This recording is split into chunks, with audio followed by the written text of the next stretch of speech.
प्रसिद्ध शिकारी और प्रकृति प्रेमी जिम कॉर्बेट द्वारा लिखी गई एक शानदार पुस्तक है। इस पुस्तक में जिम कॉर्बेट ने कुमाऊं के जंगलों में व्याप्त आदमखोर बाघों और तेंदुओं का शिकार करने के अपने अनुभवों का वर्णन किया है। विशेषकर मंदिर का बाघ शीर्षक से एक रोमांचक अध्याय है, जिसमें कॉर्बेट एक बाघ के आतंक से परेशान गांव वालों को राहत दिलाने का साहसिक कार्य करते हैं। यह कहानी मानवीय संवेदनाओं, जानवरों की प्रवृत्तियों और जंगल के नियमों का एक अद्भुत मिश्रण है।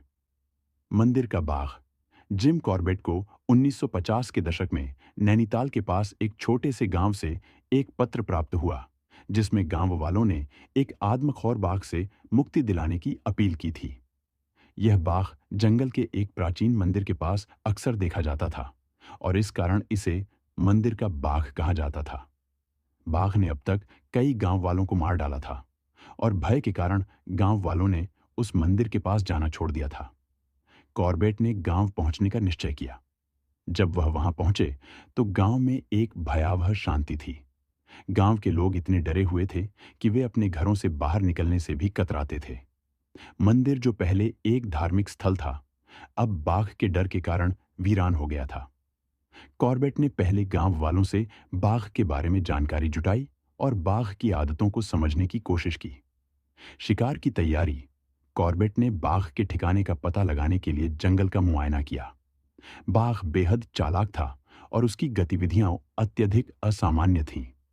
उसने शिकार करने के लिए एक विशेष क्षेत्र चुना था और वह दिन के उजाले में भी सक्रिय रहता था, जो बेहद खतरनाक था। कॉर्बेट को समझ में आ गया था कि यह बाघ बेहद खतरनाक हो चुका है और इसे पकड़ने के लिए विशेष रणनीति की आवश्यकता होगी।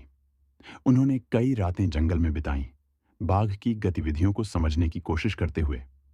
कॉर्बेट के अनुसार एक आदमखोर बाघ का व्यवहार अन्य सामान्य बाघों से काफी अलग होता है। आदमखोर बनने का एक प्रमुख कारण था बाघ का घायल या बूढ़ा हो जाना, जिससे वह जंगल के जानवरों का शिकार करने में असमर्थ हो जाता था और अंततः मनुष्यों को अपना शिकार बनाता था। पहला सामना कॉर्बेट ने एक रात जंगल में इंतजार करते हुए बाघ की आवाज सुनी। वह बेहद सतर्क हो गए क्योंकि बाघ बेहद चुपचाप चल रहा था। कुछ ही समय बाद बाघ उनके नजदीक आया, लेकिन उसने कॉर्बेट को पहचान लिया और तेजी से गायब हो गया। यह अनुभव कॉर्बेट के लिए बेहद रोमांचक था, लेकिन उन्होंने महसूस किया कि यह बाघ कोई साधारण शिकारी नहीं था। उन्होंने बाघ को फंसाने के लिए एक विशेष योजना बनाई। उन्होंने गांव के लोगों से बात करके एक विशेष स्थान चुना जहां बाघ अक्सर आता था। कॉर्बेट ने वहां एक मचान बनवाया और उस पर बैठकर बाघ का इंतजार करने लगे। अंतिम सामना कई दिन बीतने के बाद एक रात कॉर्बेट ने बाघ की हरकतों को अपने नजदीक महसूस किया। यह वह पल था जिसका उन्होंने लंबे समय से इंतजार किया था। बाघ धीरे धीरे उनकी ओर बढ़ रहा था और उसकी आंखों की चमक उन्हें साफ दिखाई दे रही थी। जैसे ही बाघ उन तक पहुंचा, कॉर्बेट ने धैर्यपूर्वक अपनी राइफल का निशाना साधा और गोली चला दी। गोली सीधे बाघ के दिल में लगी और वह वहीं ढेर हो गया। गांव के लोगों ने कॉर्बेट को एक नायक की तरह सम्मानित किया। बाघ की मौत से उन्हें एक बड़ी राहत मिली थी और मंदिर को फिर से पूजा के लिए खोल दिया गया। अन्य आदमखोरों की कहानियां इस पुस्तक में सिर्फ मंदिर के बाघ की कहानी ही नहीं है, बल्कि कई और रोमांचक कहानियां हैं जो कुमाऊं के विभिन्न आदमखोर बाघों और तेंदुओं के बारे में हैं। प्रत्येक कहानी अपने आप में अनोखी और रोमांचक है, जहां कॉर्बेट न केवल एक शिकारी के रूप में बल्कि एक जानवर प्रेमी के रूप में भी नजर आते हैं।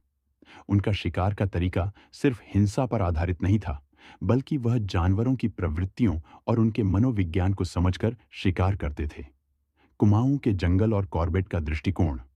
कॉर्बेट ने अपने शिकार के अनुभवों के साथ साथ कुमाऊं के अद्भुत जंगलों और वहां के वन्य जीवन का भी सुंदर वर्णन किया है। उनकी कहानियों में हमें कुमाऊं की प्राकृतिक सुंदरता, वहां के घने जंगल, नदियां और पहाड़ियों का अद्भुत चित्रण मिलता है।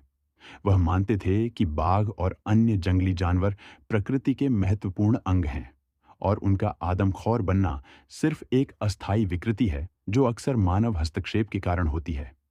उनका यह दृष्टिकोण ही उन्हें एक साधारण शिकारी से अलग करता है। वह बाघों का शिकार केवल इसलिए नहीं करते थे क्योंकि वे खतरनाक थे, बल्कि वह चाहते थे कि गांवों में बाघों के प्रति डर खत्म हो और इन जानवरों को उचित सम्मान मिले।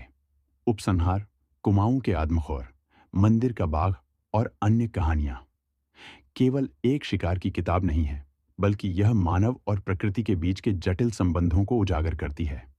जिम कॉर्बेट की लेखनी में प्रकृति के प्रति असीम प्रेम और जंगली जानवरों के प्रति गहरी समझ दिखती है। यह पुस्तक न केवल रोमांचित करती है, बल्कि हमें जंगल के जीवन और जंगली जानवरों के बारे में नई दृष्टि भी प्रदान करती है। कॉर्बेट का मानना था कि आदमखोर बाघ और तेंदुए किसी न किसी वजह से मनुष्यों का शिकार करने लगते हैं। इन कहानियों में उन्होंने बाघों और तेंदुओं की उन परिस्थितियों को भी उजागर किया है जिनके कारण वे आदमखोर बने। उनके अनुसार जंगल में बाघ और मनुष्य का सह अस्तित्व संभव है यदि हम जंगल के नियमों का सम्मान करें और जंगली जानवरों के प्राकृतिक आवासों में अतिक्रमण न करें। इस पुस्तक ने जिम कॉर्बेट को वन्य जीवन संरक्षण के क्षेत्र में एक अग्रणी के रूप में स्थापित किया।